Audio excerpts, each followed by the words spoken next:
मृदुल जी कानपुर से। राधे राधे। राधे राधे महाराज जी।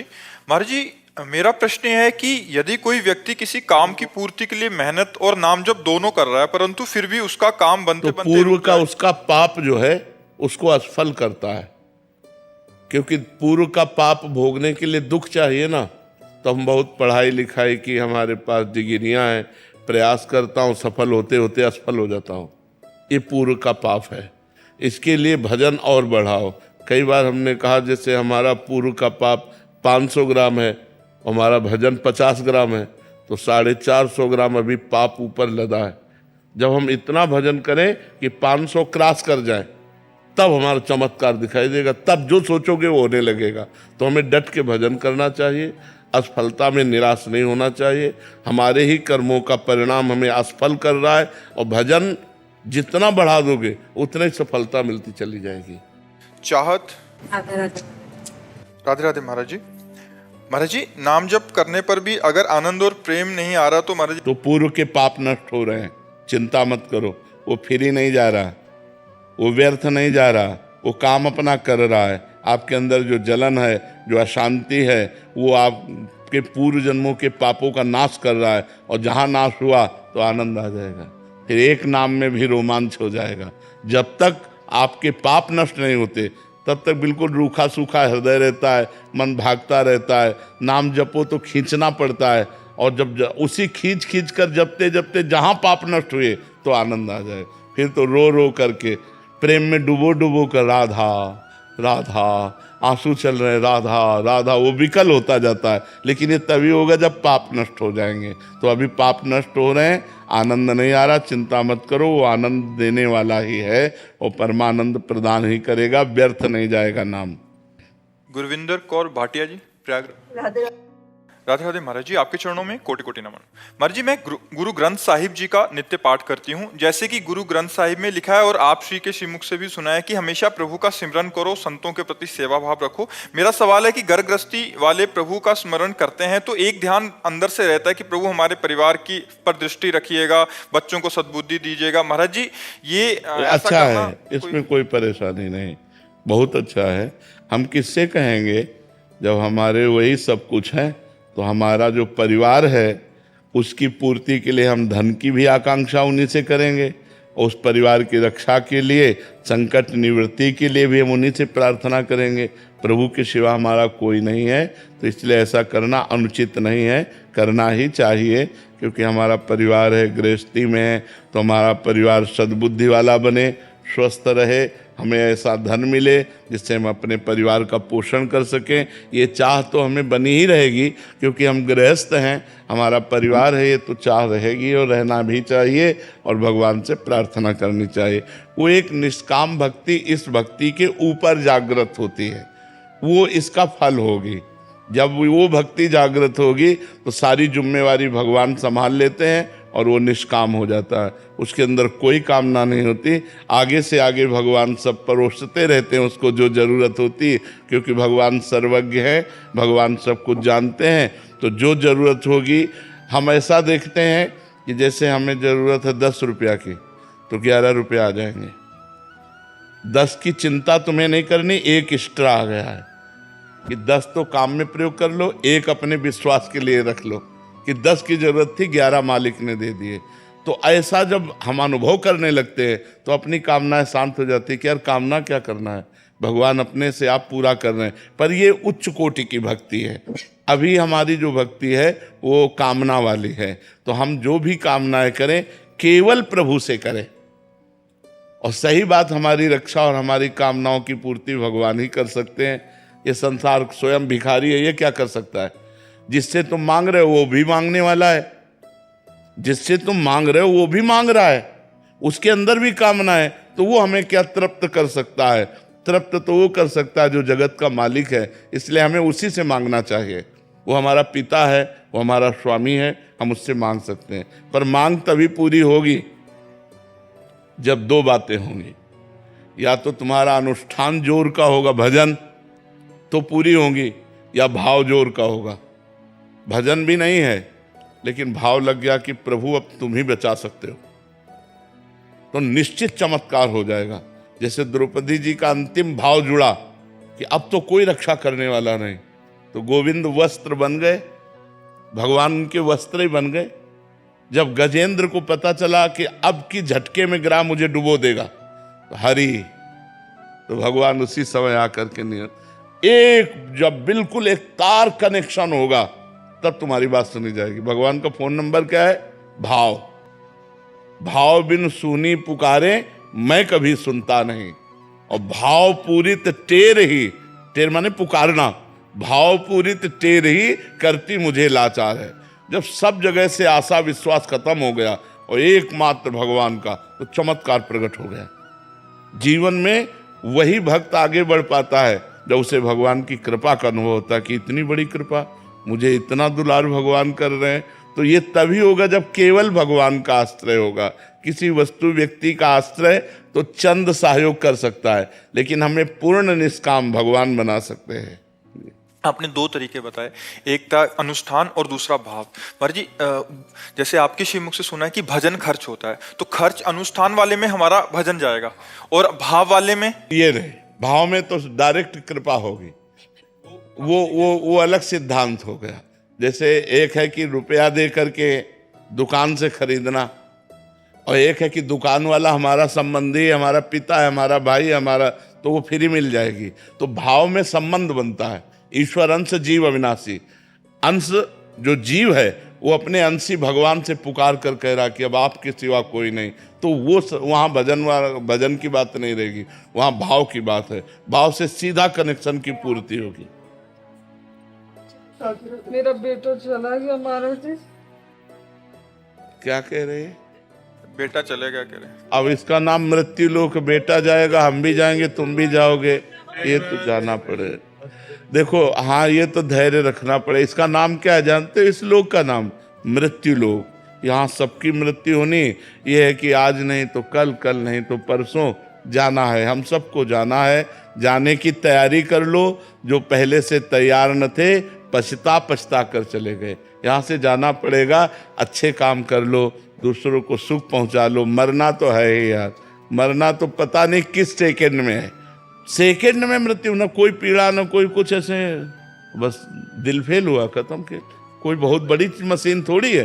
पानी का बुलबुला कब फूट जाए कोई पता नहीं, जैसे पत्ते में बूंद जो हिलगी है वो कब गिर जाए कोई पता नहीं, ऐसे हम कब मर जाए कोई पता नहीं।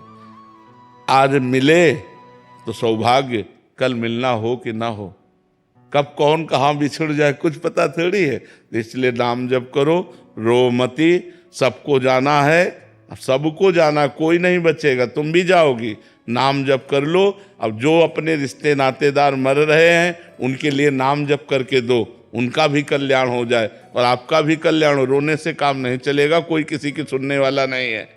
जो जीव गया, मान लो पुत्र है गया, अब वो गया, तुम्हें थोड़ी याद करें। तुम यहाँ माथा फोड़ लो तो उसको कोई फर्क नहीं पड़ता, वो तो अपनी यात्रा में गया, उसको किस योनि में भेजा जाएगा, कहाँ भेजा जाएगा, को वो नहीं जानता।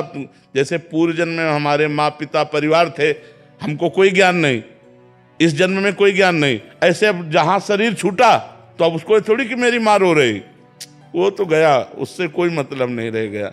अगर अपना कल्याण चाहते हैं तो हम नाम जप करें, वो नाम जप अपने पुत्र को भी दें और हम भी शांति से रहें। हमारा भी शरीर छूटेगा तो कमाई कर लो नाम जप की, जिससे तुम्हारा मंगल हो जाएगा। करिश्मा जी, राधे राधे। महाराज जी, महाराज जी, क्या बिना दीक्षा के श्रीमद् भगवत गीता पढ़ सकते हैं और हमेशा अपने साथ रख सकते हैं? हाँ, पढ़ सकते हैं, अपने साथ भी रख सकते हैं। बिल्कुल पढ़िए और उसको आचरण में उतारिए। नेहा त्यागी जी, दिल्ली से। श्री हरिवंश महाराज जी, आपके चरणों में कोटि कोटि प्रणाम। गुरुदेव, जब हम श्रद्धा और प्रेम से पावन नाम जप करते हैं तो उसका दिव्य प्रभाव हमारे जीवन में अनुभव होता है। महाराज जी, मेरी जिज्ञासा है कि क्या ये शुभ ऊर्जा उन प्रियजनों तक भी पहुंचती है, जैसे माता पिता जो धरती पर नहीं है, चाहे वो सूक्ष्म लोक, परम धाम या पुनर्जन्म की अवस्था में हो, क्या हमारे जप से उन्हें शांति और उन्नति प्राप्त हो सकती है? बिल्कुल मिलेगी। इस शरीर से जिसका जिसका संबंध रहा है, यदि ये पाप कर्म करेगा तो उन संबंधियों को दुख पहुंचता है, और यदि पुण्य कर्म करेगा तो सुख पहुंचता है। यदि भगवान का भजन करेगा तो कल्याण होता है। 21 पीढ़ियों का कल्याण हो जाता है, सामने शास्त्रों में पढ़ा है। तो माता पिता को तो भगवत कृपा प्राप्त हो ही जाएगी यदि डट के भजन किया जाए और अपने को भगवत प्राप्ति हो जाए तब। ये तब है, 2-4 माला से नहीं है। ये निरंतर भजन करते हुए जब हम भगवत प्राप्त हो जाते हैं तो हमारा कुल धन्य हो जाता है। सो कुल धन्य उमा सुन, जगत पूज्य सुपनीत, श्री रघुवीर परायण, जिह जन उपज विनीत। भगवान शंकर कहते हैं, हे उमा सुनो, वो कुल धन्य हो जाता है जिसमें विनय संपन्न गंभीर गुण वाला भगवान का भक्त पैदा होता है, जो निरंतर भगवान का नाम जप करता है। वो अपने कुल को पावन कर देता है। नाम प्रसंग कहे तो उपदेश, जहाँ या धर्म धन्य सो देश, धन्य सो कुल जेहि जन्म भयो, धन्य सो तात, धन्य सो माय, संतत सकल सुनो चित लाए, श्री हरिवंश प्रताप। जो भगवान नाम जप करता है, भगवान नाम श्रवण करता है, भगवान नाम कीर्तन करता है, वो जिस देश में वास करता है वो देश धन्य हो गया। जिस कुल में जन्म लेता है वो कुल धन्य हो गया। माता पिता हैं वो धन्य हो गए, तो धन्य धन्य हो जाता है। सातरति सातरति सा लोकांतार्यति, वो खुद तर सकता है, खुद तर जाता है, लोगों को तार देता है जो भगवान का भजन करता है। भजन में बड़ी सामर्थ्य है, पर डट के भजन करें। 2-4 माला की बात नहीं, निरंतर भजन जो कर रहे हैं वो अपने कुल को भी पावन कर देते हैं। हरीश यादव। राधे राधे महाराज जी। महाराज जी, श्री कृष्ण जी का सबसे पावरफुल मंत्र कौन सा है? सबसे हल्का मंत्र पहले हमें बता दे तो पावरफुल हम बता दें।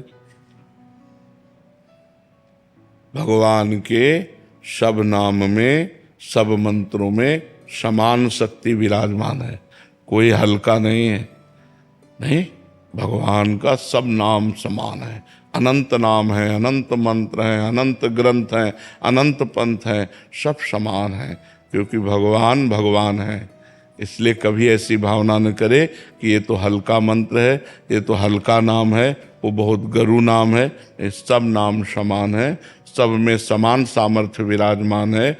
जो नाम हमें प्रिय लगे उसी को जपना चाहिए, या जो गुरुदेव नाम मंत्र दे दें उसको जपना चाहिए।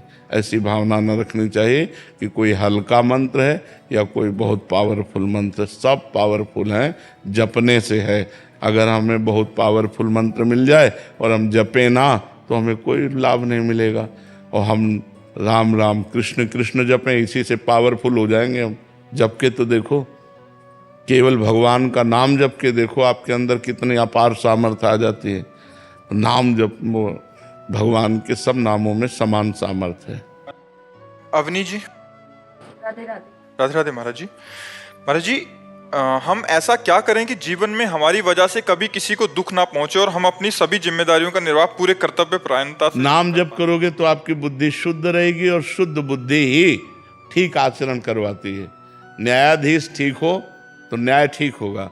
न्यायाधीश बुद्धि है, इस पूरे शरीर में निर्णयात्मक फाइनल करने वाली बुद्धि है। अगर हमारी बुद्धि शुद्ध, तो अगर बुद्धि शुद्ध है तो वो ऐसे ही आचरण कराएगी जिससे सबका मंगल होगा, जिससे सबको सुख पहुंचेगा। पर बुद्धि शुद्ध करने के लिए हमें नाम जप की आवश्यकता है, और नाम जप करने के लिए हमें भोजन पवित्र की आवश्यकता है। अगर भोजन पवित्र है, नाम जप चल रहा है, तो हमारा विचार पवित्र होगा। विचार पवित्र होंगे तो हमारे आचरण अच्छे होंगे, आचरण अच्छे होंगे तो सबको सुख मिलेगा। अंकिता जी, कानपुर से। श्री हरिवंश महाराज जी, दंडवत प्रणाम। महाराज जी, असल में कृपा का स्वरूप क्या है? क्या प्रतिकूलता के समय प्रभु का स्मरण होना कृपा है, या उनका अनुभव हो रहा है यही कृपा है? भगवान के नाम में प्रीति होना कृपा, भगवान के भक्तों का दर्शन होना, उनके पास बैठना, संभाषण करना कृपा। अब मोहि भा भरोस हनुमंता, बिनु हरि कृपा मिले नहीं संता। संतों का मिलना भगवान की कृपा। हरिवंश कृपा हरिवंश कहें, हरिवंश कहें हरिवंश लहें। भगवान की कृपा से ही भगवान का नाम जप होता है, और जो नाम जप करते हैं वो भगवान के कृपा पात्र हैं। श्री राधिका कृपा बिनु सबके मनन अगम्य, प्रथम यथामति प्रणवों श्री वृंदावन अति रम्य। वृंदावन आना, वृंदावन में दर्शन करना, वृंदावन में बैठना, ये सब श्री किशोरी जी की कृपा। तो हमें मनुष्य जन्म कृपा से मिला, साधु संग कृपा से मिला, नाम जप कृपा से मिला, भगवत धाम कृपा से मिला, ये कृपा है। और अनुकूलता और प्रतिकूलता ये पाप और पुण्य के परिणाम से प्राप्त होते हैं।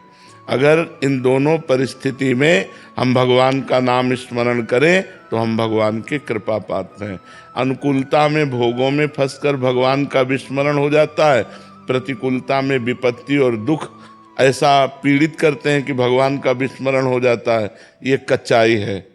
हम इतने पुष्ट बने कि हमें चाहे जितना सुख मिले भगवान को भूले ना, चाहे जितना दुख मिले हम भगवान के स्मरण में रहें, तो हम कृपा पात्र हैं। तो ये मानव जीवन की सार्थकता है कि हमें भगवत प्राप्ति हो जाए, हम अच्छे आचरण वाले बने, हम दूसरों को सुख देने वाले बने। यही मानव जीवन की कृपा है, यही भगवान की कृपा का फल है। महाराज जी, ज्यादातर भजन करने वालों के जीवन में ही प्रतिकूलताएं क्यों देखी जाती हैं? क्योंकि उनका पाप नष्ट होकर भगवत प्राप्ति होनी है। अनेक जन्मों के पापों का नाश करके अब आखिरी जन्म है, भगवान का साक्षात्कार होना है, भगवान का साक्षात्कार होकर जन्म मरण से मुक्त हो जाना है। इसलिए थोड़ा थोड़ा उनका बहुत बड़ा हिसाब थोड़े थोड़े में भोगवा कर उनको पावन कर दिया जाता है। इसीलिए प्राय बड़े बड़े संतों को भी बड़े बड़े कष्ट देखे गए।